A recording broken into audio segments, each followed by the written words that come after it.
Welcome to my Cambelt guide for a Mazda MX-5 Mark II. Today we're going to be changing the belts, water pump, valve cover gasket, tensioners and cam and crank seals. First thing you want to do if you're a low boy like me, you want to stick it on some ramps so you can actually get the jack underneath.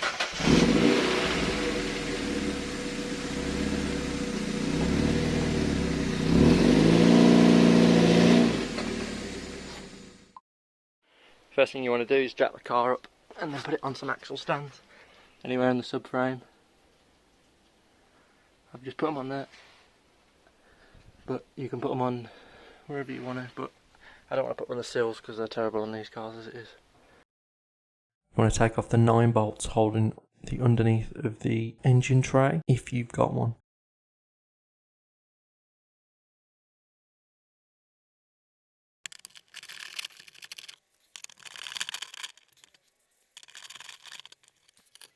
There's 2 bolts on the end of the tray.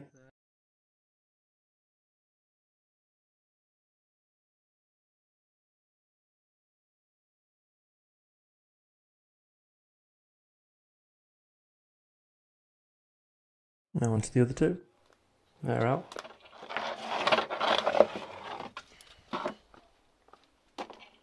Step 1, done.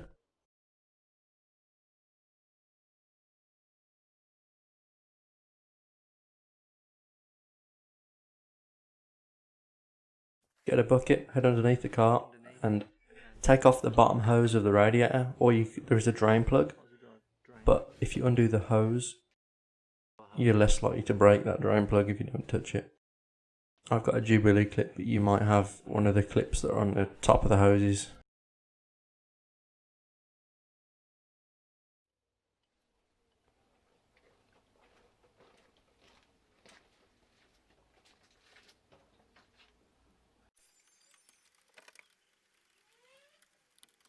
Next you want to take off the hose on the top of the radiator after the bottom has drained as much as it can.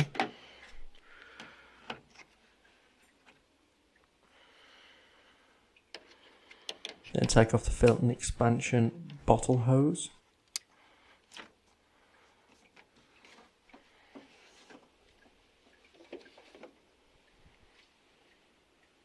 I recommend not doing this with the screwdriver underneath because you might scratch the surface of the plastic. Just do what I do with my hand instead, as you don't want it to leak afterwards. There we go.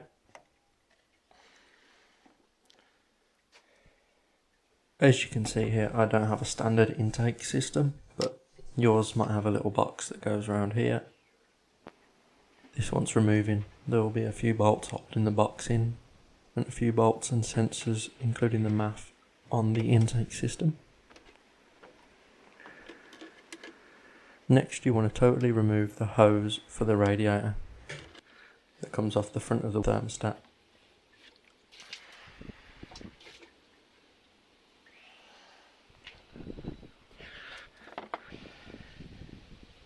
Next you want to remove your radiator brackets and radiator. Make sure you unplug the fan cabling and just pull it out of the way. There's a few clips that hold the cable onto the unit, which just pull off, or you can get something behind to get them off.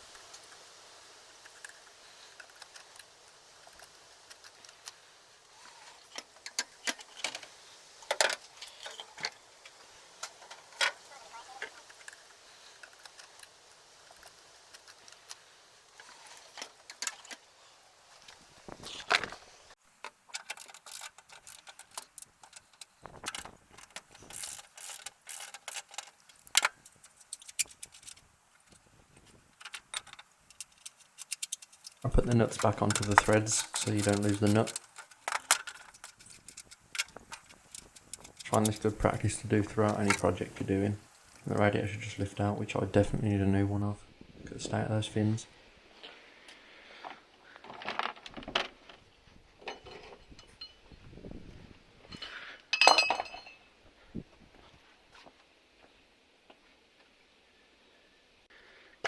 Next step is remove all the HT leads.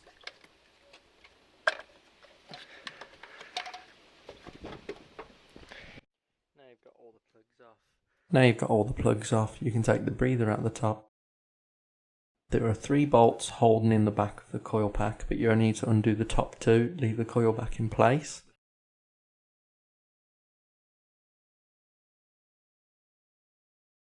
There's 2 12mm brackets, one there and one just there, which also holds a clip on for the wiring loom. When you undo these bolts, you want to do them in sort of a crisscross pattern. I don't know the exact order, but basically if you undo all of these, there is a small chance that it could crack because there's a lot of stress on the back and not any on the front. So if you just do them in a crisscross, you got less chance of cracking the valve cover. And I forgot to mention, if you've got a standard airbox and air filter, you will have a breather line that comes into the main pipe here. Remove your cam angle sensor.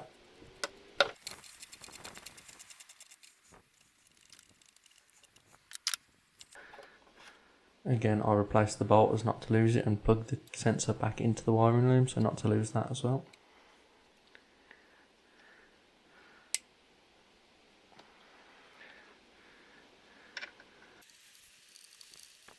So you don't lose the coil pack bolts after unscrewing the valve cover, just screw them into the back. Next, remove your spark plugs.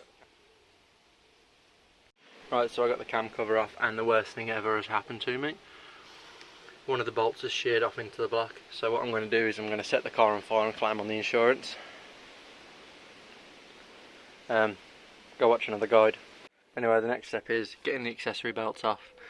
Okay, so the 2 belts use a very similar system. There's the one for the power steering pump, and what you do is, this is a locking nut and this is an adjuster. So all you have to do is undo the locking nut, that frees up the adjuster, and then you just adjust the tension off until you can get the belt off. That's it, you're done. And the same with the alternator. All you do is undo the locking nut, change the adjuster until there's no tension, then you can take the belt off. So you want to loosen the 3 bolts around the water pump before you take the belts off. After you've undone the 3 bolts on the water pump housing, all you want to do is give it a nice, and that means it should quite easily just go boom. And then how not to lose the stuff for this, drop them in there, drop your badder boy bolts in there. This is in your new one, by the way. You don't have to do this now, but it's just, if you're like me and always forget where bolts go, and say that you need to get to that bolt in there for the power steering, and then undo this one to then tighten this out and push the bracket that way to get this belt off. Thanks, Sean. Thanks, future me. Next we're going to be getting this off, dub over this as well. Loosen off this bolt, loosen off that bolt at the back, which you can't really see, and then take this adjuster boy off.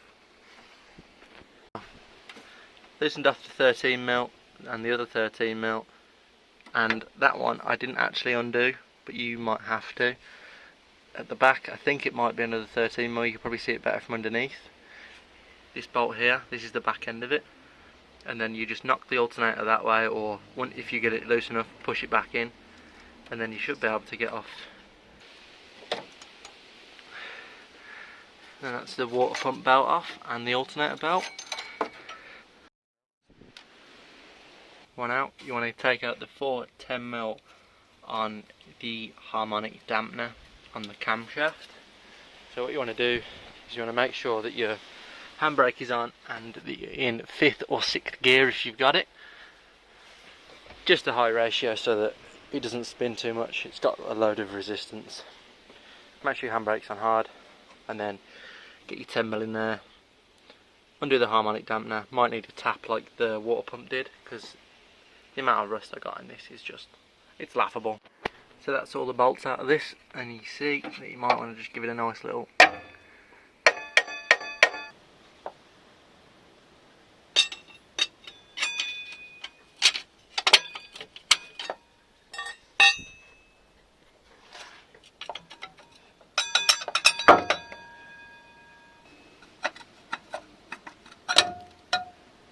Next step is getting the engine to top dead centre. You can go off these marks here if If you make sure the I is at the top and the E is at the top, cylinder 1 should be at top dead centre. For this bit you want to take it out of gear. You want to get a stick, just drop it carefully in, or you can use a flathead screwdriver or just something clean into. Make sure the spark plugs are out on all 4 cylinders, but you want to make sure that cylinder 1 is at top dead centre. What you're going to get is get a 21mm socket onto the bottom of this. You just want to spin until, if you watch this, you'll make sure it's at top dead centre. Okay, so that's got to top dead centre. You might have to spin yours a lot, but I find if you get it to I and E first, where they're at the top teeth, then you know that's where it wants to be. Next thing you want to do is lock them off, and wonderfully enough, Mazda supply you with the means to do that by leaving some hex shaped things on the top of here. If you get 2 adjustable spanners, you'll be able to tighten them onto one of the lobes, and that's how it should look when you're all done. You've got your top dead centre, you've got your 2 crescent wrenches on and tightened up, and then the lock jaws holding the 2 together so that they can't deviate from their path. And if you're just doing your Cambelt and your other accessory belts and you're not going as far as doing the seals, you can print this little tool which slots in here. As soon as you take the cover off, you can get this in a lot easier than this, but that slots in there. I've designed and printed this. Beavis are the original designers, I've just remixed it. Fly Miata sells one if you don't have a printer, but it's really good for locking the cams in. But as I say, I don't need this because I'm locking them on the cams, and I'm going to be taking these off and doing the cam seals behind here. But I printed this just for demonstration. Right, so we're most of the way into digging into the engine, which is really good. We've got take off these plastic covers next. There's the odd cable that's clipped to them that you might not need. I don't know what added extras you've got, but I've got a lot of random shit that's just bolted on. So mainly these, I don't know what the fuck they're all for, but there's a lot of 10mm. So let's dig all them out. I've just popped the clips off the back of this plug here, and then there is another one down here that's holding the rest of these clips on, and then this will come off hopefully. These are all 10mm by the way.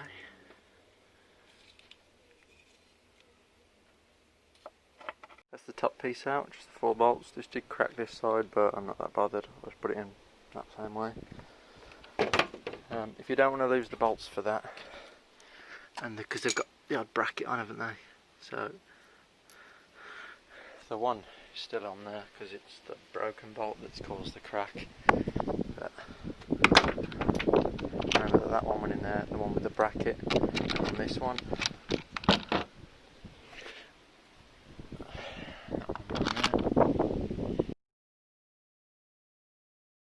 If you unplug the lambda sensor and all the other sensors and the little pin that's on the power steering pump, you can move all that loom out the way, and you can actually see the belt fully now. I'm glad I'm changing this. Got a rusty tensioner. Remove the 2 hoses on the thermostat by getting some pliers, removing the hose clamps and freeing up the pipes and removing them.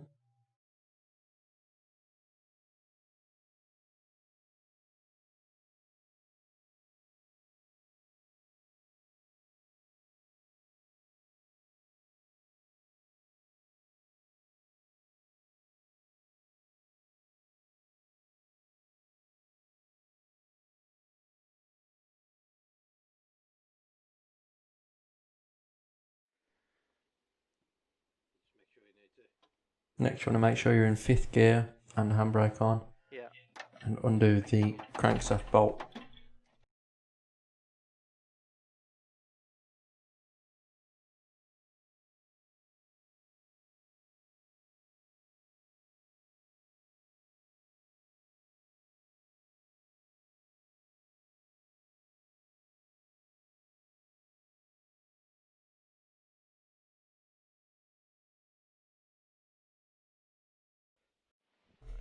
It started raining, so I had to cover up the valve cover at this point because I didn't want to end up with water inside all my oil.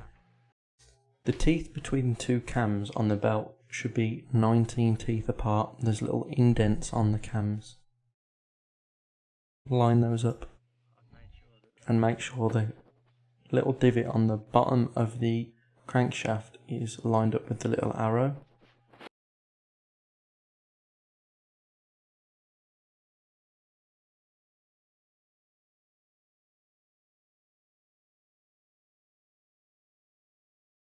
So once you're all lined up and locked off, you can then remove the tensioner.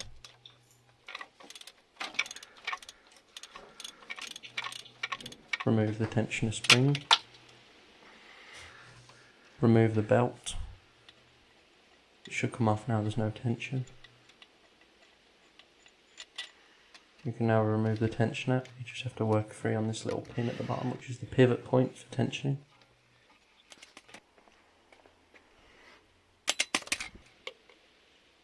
Next you can remove the idler pulley.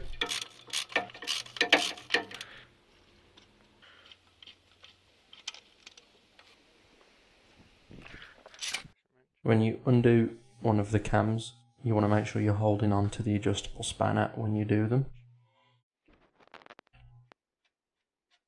so they don't move.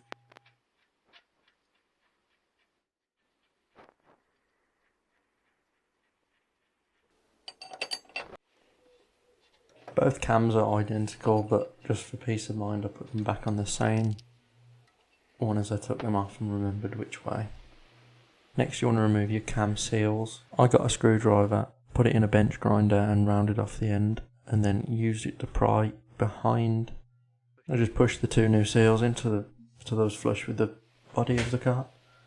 Next you want to undo the 6 bolts holding on the water pump cover.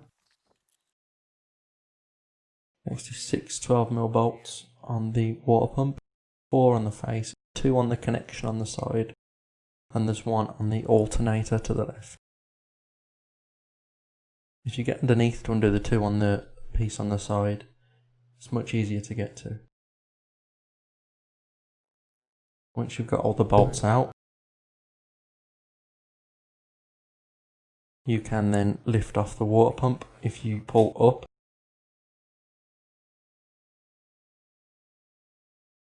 it drops right out. Next you want to remove your crank gear, but make sure not to spin it or lose the position that your woodruff key was in. I marked mine with a Sharpie to make sure I didn't turn it. I know that the Sharpied piece is the top outermost. Next is to remove the crank seal. Here's me installing it. Done. Magic. Same technique as the cam seals. Mine came with a little rubber seal to put on the pipe around the side where we removed the 2 bolts earlier. There is a hard line. You want to hold the hard line and pull that piece earlier that we pulled forwards towards the front of the car.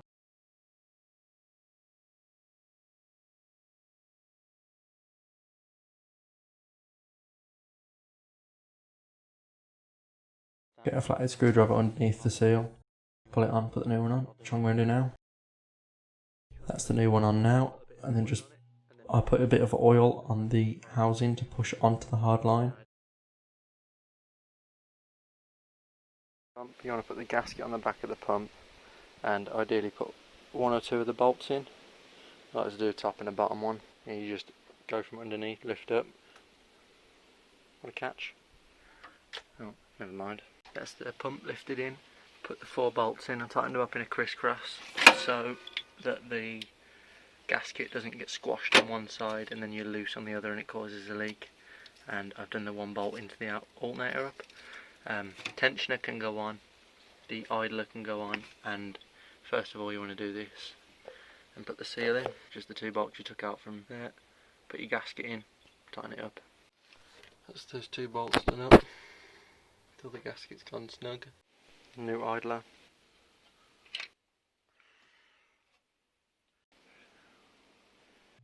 And the tensioner pulley, and then the tensioner spring. This is done with some needle nose pliers and just hook onto this pin on the right hand side of the water pump. Next is the crank pulley. And you just want to make sure you insert that woodruff key at the same point.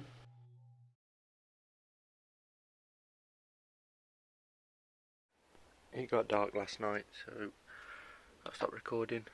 What I've done is put the two tensioners on, put the crankshaft cog on, and the woodruff key. You want to make sure you put that in the same way you took it out, and just fed the belt round. You want to have, there's two marks on the cams. You want to make sure that there's 19 teeth on the belt between the 2 points, and that's how you know that your intake and exhaust cam are timed correctly. And when those two marks that are down by the E and the I line up with the markings on the cover behind, which they do pretty much now, and then the marking on the bottom is still lined up, and you know all your timing's set right, all you've got to do is adjust your tensioner. I'm going to reinsert this. Next you want to turn the engine over manually with the 21mm socket or spanner, just to make sure that the belt's in the right place, and then you can actually do up the tensioner. And then that's your cam belt done. You just want to reinsert the plastic covers, put your spark plugs back in, and this is just starting to build it back up. I've plugged in all my wiring, make sure I put the power steering little pin back on because people always forget that. Put the water pump pulley on loose first, then put the belt on, tighten it up, and then tighten up the water pump bolts.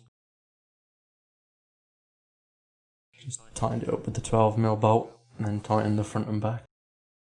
Same again with the power steering. Tighten up the long 12mm bolt to pull the pump up, and then clamp it with the other two.